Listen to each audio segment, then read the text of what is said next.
Welcome to video 4 of our Narrative Writing Made Simple series. I'm Teacher Steve from Beyond English, Unlocking the Power of Language, and today we're going to be looking at the importance of a strong introduction and a powerful conclusion. Let's get into it. Strong introduction is essential because it's like a doorway that invites the reader in. It will either capture their imagination and they will continue to read on, or they will lose interest and look for something else. Your introduction must grab their attention and keep them reading until the end. Just as essential is a powerful conclusion. I have a saying, finish strong and make your last paragraph your best paragraph.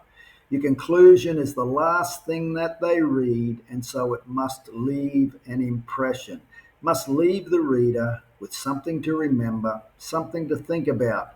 A powerful conclusion will leave them thinking about your story once they've put it down and walked away. So it needs as much care and attention as your introduction. Okay, let's look first at the introduction. So your introduction does two things. Number one, it grabs the reader's attention, and that's called the hook. And number two, it gives the reader a quick idea of what the story is about, setting the scene, introducing the main character, and setting up the main problem or conflict in the story.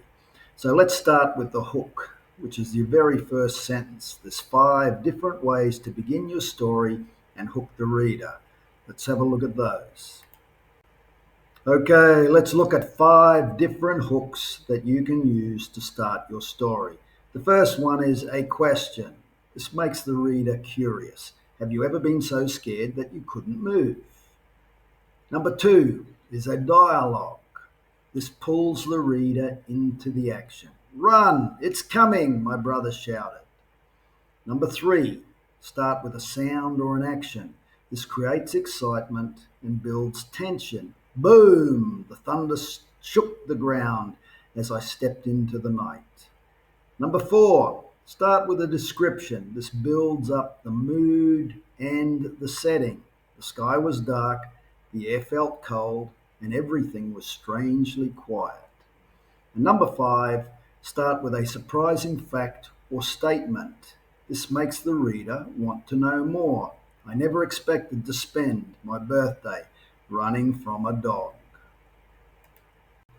Okay, once we've hooked the reader with our first sentence, then we want to build our introduction by adding a little bit more detail. We want to set the scene, introduce the main character, and set up the main problem or conflict in the story. The examples below are from The Lost Cat, which I used in Narrative Writing 3 as an example. So let's start. Number 1, with the question. Have you ever lost something really important?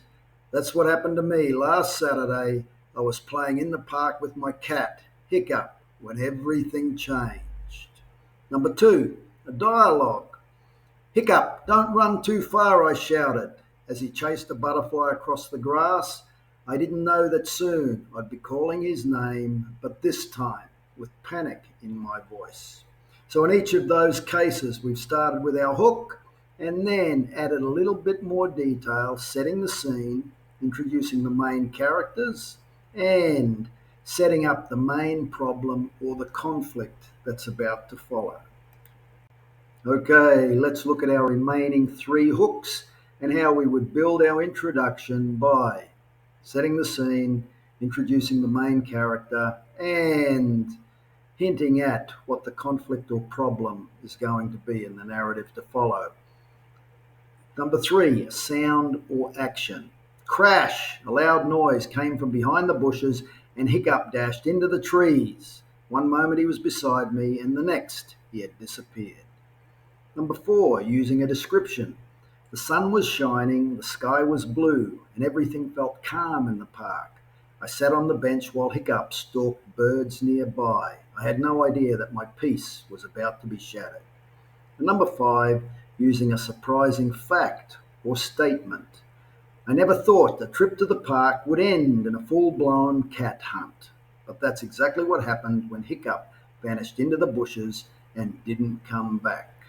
So in each of these cases, we've used the hook in the first sentence to capture the reader's attention, and then we've built our introduction by setting the scene, introducing the main character, and hinting at what the problem or conflict is going to be in the story to follow.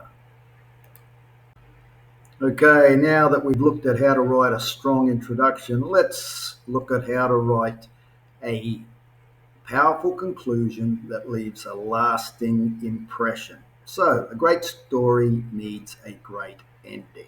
Your conclusion is the last thing they read, so it must leave an impression. Your conclusion should do two things. Number one, it should wrap up the story, what happened in the end. And number two, it should leave the reader with something to think about, either a feeling, a lesson, or a reflection. So they should either feel something, learn something, or reflect on something. And there's 5 types of conclusions that leave a memorable impression. Let's have a look at these. Okay, so number 1 is a full circle ending. This links back to the introduction. That's why it's called a full circle. I never imagined losing my cat would bring out the best in me, but in that moment of crisis, I discovered what I am truly capable of when it matters most. Number 2 is a lesson learned. I learned an important lesson that day, to take nothing for granted and to pay more attention, not just to my cat, but to the things that truly matter. Number 3, a feeling or emotion. As I walked home holding Hiccup in my arms, I felt a kind of peace and relief that only comes after a savage storm. Okay, conclusion 4 is where you pose a thought or a question for the reader. Have you ever had to be brave when it mattered most? Number 5 is where you have a hopeful or forward-looking ending. That day is over, but I'll never forget it, and I'll never take Hiccup for granted again. Now, my tips for writing an ending is that when you write your narrative, you choose 2 or 3 of these possible endings and you write a conclusion using each of those different types. Then you pick the one that fits your story the best and matches the message that you want your reader to remember. So, don't just write one ending or conclusion, write 2 or 3, then read your narrative and pick the ending that you think fits your story the best and matches the message you want the reader to remember. Okay, let's do a quick recap. For your introduction, remember to hook the reader using one of the 5 hooks: a question, a dialogue, a sound or action, a description, a surprising fact or statement. Then build your introduction. Who? Introduce the main character. Where? Set the scene. And what? Set up the problem or conflict. So make sure you hook the reader, then build your introduction with who, where, and what. Then with your conclusion, make sure you wrap up the story and leave the reader with an emotion, a lesson, or a reflection, something that leaves an impression so that they will think about your story once they've put it down. Okay, that's it for narrative writing 4. A strong introduction and a powerful conclusion. I'm Teacher Steve. This is Beyond English, Unlocking the Power of Language. Don't forget to like, share, and subscribe, and leave a comment if you have something worthwhile to say. Otherwise, I'll see you in the next video. Chat soon.